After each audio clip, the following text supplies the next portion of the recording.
Susi e Patrizio News! Cos'hai in testa? No, ho inaugurato questa cosa per dedicarla ai paesi che ho visitato, che abbiamo visitato. Questo è lo Yemen. No, non mi dire Yemen, mi fai star male. Il posto più bello del mondo, il viaggio più bello che ho fatto, e adesso è in preda alla guerra, è stato distrutto. Vabbè, sì, me lo ricordo. Lo diceva anche Pasolini. Beh, vabbè, non volevo imitarla. Andiamo avanti, anzi cominciamo.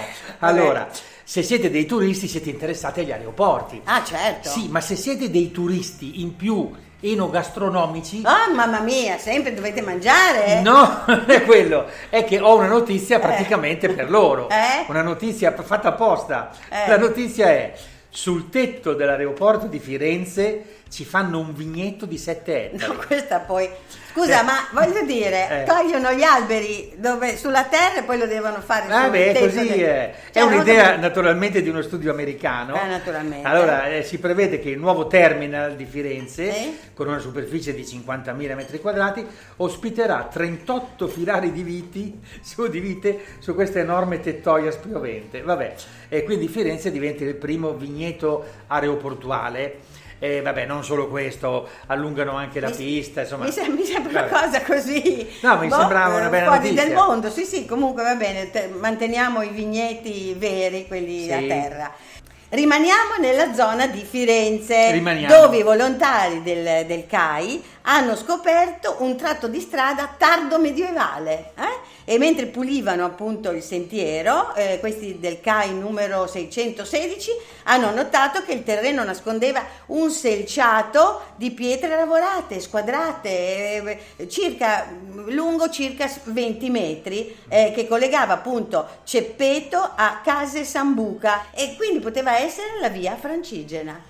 Rimaniamo in zona e rimaniamo in tema anche, perché allora, a proposito di Club Alpino Italiano CAI, in aprile è iniziata ufficialmente anche la 33esima edizione di trekking col treno, che vuole dire che ti muovi in treno, ti muovi magari in corriera e poi fai il trekking, le passeggiate. C'è da dire che trekking è, però io l'ho fatto, possono partire le immagini, l'ho fatto proprio sulla via Porrettana, e si va in treno e poi dopo si fa tutta la parte alta dell'Appennino. Ah, se l'avevi fatto, non voglio dire, lei ha fatto tutto. Sì, comunque sono previste appunto nella zona del Bolognese 41 diverse escursioni, da Casteldaiano a Montese, Corno alle Scale, le valli del Sette, del Brasimone. Allora, tutti posti bellissimi. Bisogna prenotarsi online, costa 7 euro, 2 euro se siete iscritti al CAI, e parte del ricavato, questo è importante, è destinato alla manutenzione dei sentieri. Appunto, cioè poi dopo manutenendo i sentieri si fanno anche delle scoperte archeologiche. Ecco. Meraviglioso. Info trekkingcoltreno.it. Che bello. C'è una cosa simile anche in Lombardia.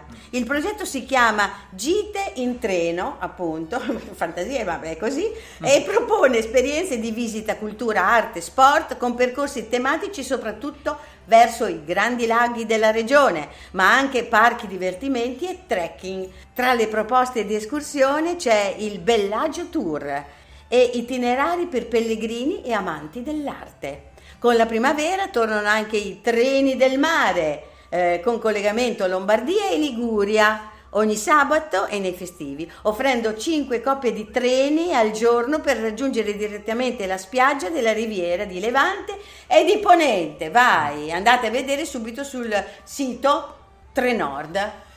A proposito di mare, di spiagge, cambiamo anche tema, perché è passato un anno dall'alluvione che ha colpito la Romagna, e quindi il turismo, le manifestazioni possono tenere alta l'attenzione sulle cose che ancora bisogna fare. Allora, per esempio, Art Tribune segnala un'idea: fango d'artista a Forlì. il riferimento ovviamente è a Piero Manzoni, alla sua merda d'artista del 61, ma vabbè, insomma, certo. qui l'obiettivo è sempre artistico. Bello. E il fango raccolto dopo l'alluvione viene chiuso in barattoli, venduto come opera d'arte per ricordare questi eventi luttuosi e anche per raccogliere fondi. Sono romagnoli. Cosa esatto. Vuoi andarci Stavo per a dire? dirlo. Sono romagnoli. A proposito, c'è anche il Festival Romagna in Fiore. Una serie di concerti gratuiti dal 10 maggio, tutti i weekend fino al 2 giugno, e si svolgeranno in luoghi bellissimi anche qua per commemorare l'anniversario e raccogliere donazioni a favore delle biblioteche danneggiate.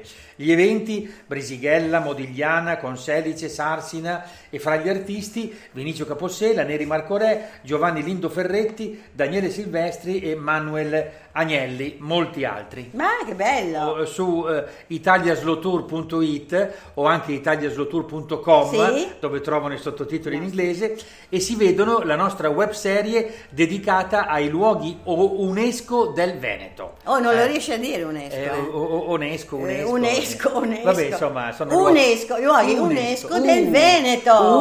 Che sono belli. Bellissimi, abbiamo fatto un sacco di cose, li potete andare a vedere, così come abbiamo fatto veramente tutta l'Italia, molta parte dell'Italia, qualcosa ci manca, ma abbiamo fatto tanto, appunto proprio su Italia Slow Tour, che è su italiaslowtour.com, è in inglese, vero? Sì. Ecco, e invece italiaslowtour.it è in italiano, naturalmente. Quindi davvero, dai, siamo stati bravi, andateci a vedere, perché davvero è elegante dirselo da soli, vabbè, dai, andiamo però avanti. È così, sarà poco elegante, ma io vorrei ricordarvi anche che sto facendo un crowdfunding. Sì, ecco, questo non è elegante, però, ma vabbè, perché con Giuseppe Ghinami, esatto, che cosa? Sul trattore operaio. Ecco. Andate su Apple, trattore operaio, dopo lì vi spiego tutto. È una grande impresa. Allora dico anch'io, andate a vedere il miei podcast. Oggi non siamo eleganti. No, per niente. Andate a vedere i miei podcast, che comunque potete andare a vedere, non sono gratis, niente, nessun problema, e naturalmente c'è io come Tom Rider, così viaggio e vi racconto quello che ho visto, anche cose molto molto particolari, lo sapete, io sono particolare. Sì, lo sappiamo. Ecco, hai inaugurato la volta scorsa una nuova rubrica che si intitola Cosa c'entra? 14 luminari della scienza italiana hanno lanciato un appello, chiedono maggiori investimenti per la sanità pubblica, per garantire il diritto fondamentale alla salute, certo. Perché dal 78, quando è nata il Servizio Sanitario Nazionale, l'incremento della nostra aspettativa di vita è salito da 73,8 sì, a 83,6 Beh, anche anni. Un po' di più, dai. No, un po' di più, queste sono. Si può andare anche di più. Ecco, però oggi la sanità pubblica è in gravissima crisi. Si fa fatica a prenotare, si fa fatica ad avere i servizi, e quindi questo è gravissimo. E cosa c'entra? E quindi no, c'entra. Allora, per esempio, Silvio Garattini, che è tra i firmatari, 95 anni, decano dei ricercatori italiani. Vabbè, lui ci tiene, naturalmente. Anch'io, però. Ci teniamo tutti pensionati. Invece del ponte sullo stretto di Messina, diamo i soldi alla sanità.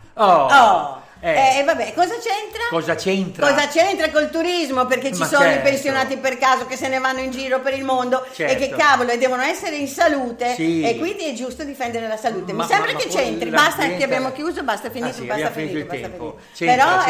c'entra che facciamo quelle cose. Vabbè, salutiamo. Ciao. No, ferma, post scriptum, ultima ora. Questa settimana c'è stato il Vinitaly a Verona, ma non possiamo non parlarne, perché praticamente è stato un viaggio nell'Italia vitivinicola. Per esempio, guarda, il viaggio poteva partire da Villa Bucci, siamo nelle Marche, e poi per passare al consorzio dei vini del Trasimeno, cambiando regione, fino all'Enoteca regionale del Piemonte, con un sacco di novità, per arrivare al consorzio dei vini delle Cinque Terre, dove ho degli amici. Ti volevo fare un saluto e farti assaggiare uno dei nostri bellissimi vini, in questo caso Ciangauti 2023, 13 gradi. Prosit! Comunque c'era Giuliana, nostra amica e complice, che vi racconta qualcosa del Vinitaly.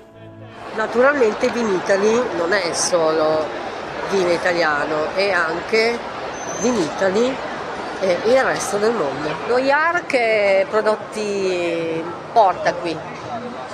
Qui a Vinitaly abbiamo portato diversi vini, però noi abbiamo anche una produzione di formaggi in cui i ragazzi seguono tutta la filiera.